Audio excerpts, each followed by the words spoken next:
Hello guys and basically welcome to my channel. So আমি এখন তোমাদের সাথে কথা বলতে এলাম যে এই যে আমি কালকেই বলেছিলাম আমি ফ্রন্ট এন্ড ডেভেলপমেন্ট একটা কোর্স লঞ্চ করবো, যেটা শর্টসের মাধ্যমে থাকবে, তোমাদের ইন্টারেস্টিং লাগে। পরে আমি সাপোর্ট পেলে আরও এগুলো নিয়ে আমি লং ভিডিও বানাবো যাতে তোমাদের ইজি টু আন্ডারস্ট্যান্ড হয়। সো এটার জন্য আমাদের শিখতে হবে HTML, CSS অ্যান্ড জাভাস্ক্রিপ্ট, এই তিনটে বেসিক। এরপরে আমাদের আরও শিখতে হয়, আমরা যদি জব ফিল্ডে যাই সো সেখানে আমাদের রিয়াক্ট শিখতে হবে, নোড.js শিখতে হবে। কিন্তু আমি সেই দুটো নিয়ে একটু পরে কথা বলবো। আগে আমাদের এই তিনটে বেসিক ক্লিয়ার করতে হবে, ঠিক আছে?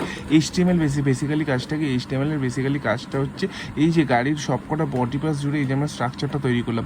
CSS এর কাজ কি? CSS এর কাজ হচ্ছে এই গাড়িটাকে আমরা কত সুন্দরভাবে ডিজাইন করতে পারি, কালার করলাম, করলাম। আর JS এর কাজ কি? JS হচ্ছে ইঞ্জিন, যেটা এই গাড়িটাকে চলতে সাহায্য করবে। তো প্রোগ্রামিংয়ের ক্ষেত্রেও হচ্ছে সেম। আর যখন আমরা একটা ওয়েবসাইট তৈরি করবো, স্ট্রাকচার তৈরি করতে হেল্প করবে HTML, সেই ওয়েবসাইটটাকে সুন্দর করে ডিজাইন করতে হেল্প করবে CSS, আর চালাতে সাহায্য করবে জাভাস্ক্রিপ্ট।